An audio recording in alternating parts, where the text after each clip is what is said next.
existently, which means independently हो सकता है इसके बाद, which cannot be further divided। इसको अगर हम पार्ट करेंगे ना, जैसे एक छोटी सी पेन है, इसको अगर पार्ट करेंगे क्या होगा, इसके कुछ पीसेस होंगे, अगेन और कुछ पीसेस होंगे, एक पीस लास्ट में ऐसा आएगा जिसको हम डिवाइड नहीं कर सकते, आएगा ही नहीं, होगा ना कोई ऐसा पार्टिकल होगा, इसको उसी पार्टिकल को हम कहते हैं एटम, जिसको हम लास्ट नहीं डिवाइड कर सकते और उसको हम न्यूक्लियस से नहीं ले सकते। इतने छोटे पार्टिकल को क्या हम देख सकते हैं? नहीं, बट हम एज्यूम कर सकते हैं। साइंस में आपको ये तो करना होता है ना, क्या करना होता है? एज्यूम करना होता है, चीजों को सोचना होता है उसके बारे में कि if this will happen what will happen in else, अगर ऐसा होगा या ऐसा होता है ना। आपने बहुत सारी प्रोसेस देखी है साइंस में, देखते हैं ना, फिजिकल एंड केमिकल चेंजेस देखते हो, पढ़ा होगा इसके बारे में, सबने पढ़ा है, आई एम श्योर 6, 7, 8 साल नहीं पढ़ा होगा, लेकिन टाइम में आइडिया होगा, पढ़ा है ना फिजिकल केमिकल चेंजेस, तो रोज आप चेंजेस देखते हो, ठीक है।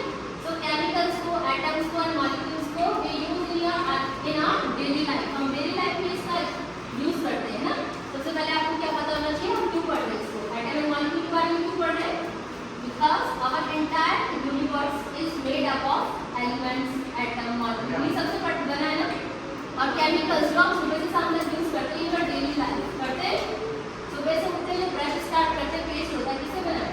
केमिकल से, है ना। देन खाना जो खाते हैं केमिकल प्रोसेस से प्रिपेयर हुआ होता है। शाम तक भी कोई भी ऑयल यूज कर रहे हैं, कोई भी क्रीम यूज कर रहे हैं, कुछ भी यूज कर रहे हैं, इवन जो आप पेन यूज कर रहे हैं उसके अंदर में क्या हो गया? केमिकल है ना। सो हम इसके बारे में पढ़ रहे हैं। उसके सबसे smallest particle even in the form of matter, it will be solid, liquid and gas. Matter का कोई भी पार्ट हो सकता है, इसकी जो सबसे छोटी यूनिट होगी that will be what? Atom. इसका सबसे छोटा स्मॉलेस्ट पार्टिकल क्या है? एटम है। तो अब आपको एक कांसेप्ट क्लियर हो गया कि व्हाट इज एटम? क्लियर और not? Okay, for the next time if anyone will ask you what is atom, are you able to define the definition of atom और नॉट? यस और no? Yes.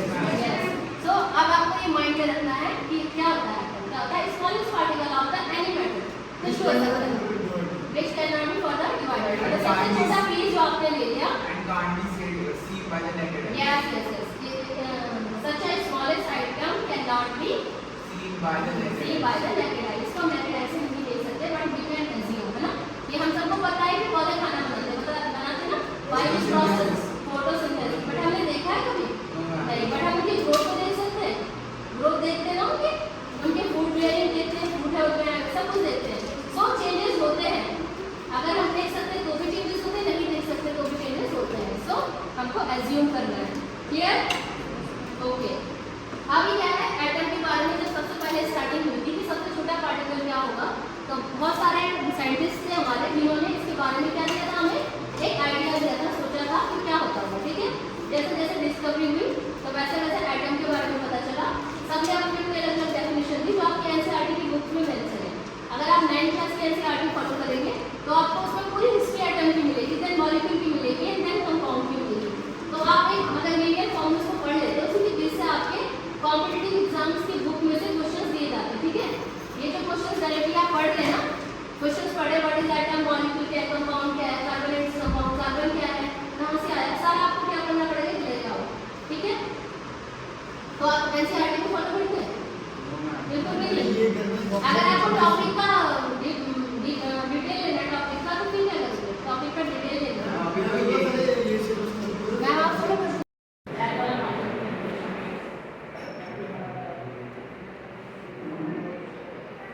याद रखना parameter area करते हैं हमारे design Atom is defined as it is a very small or smallest particle which cannot be further divided. This is the definition of atom. What I just called, repeat. Who will repeat this statement? The smallest unit cannot be further The divided. smallest particle which cannot be further divided. तो atom को define करते हैं एक ऐसी definition से, ये definition atom की है। एटम इतना छोटा मैटर का पार्टिकल है जिसको हम आगे डिवाइड नहीं कर सकते, ठीक है? ये आपको याद होना चाहिए। बहुत छोटी सी लाइन है, इतना मेमोराइज कर सकते हो, इसको कॉन्सेप्ट अपना माइंड में सेट कर सकते हो, ठीक है? अभी किसी को पता ही नहीं कि what is atom and molecule, ठीक है? And what is molecule?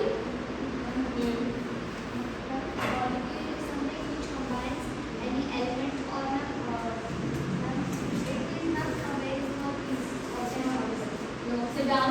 Because the smallest particle is the atom, so we cannot say molecule is the smallest particle. Okay?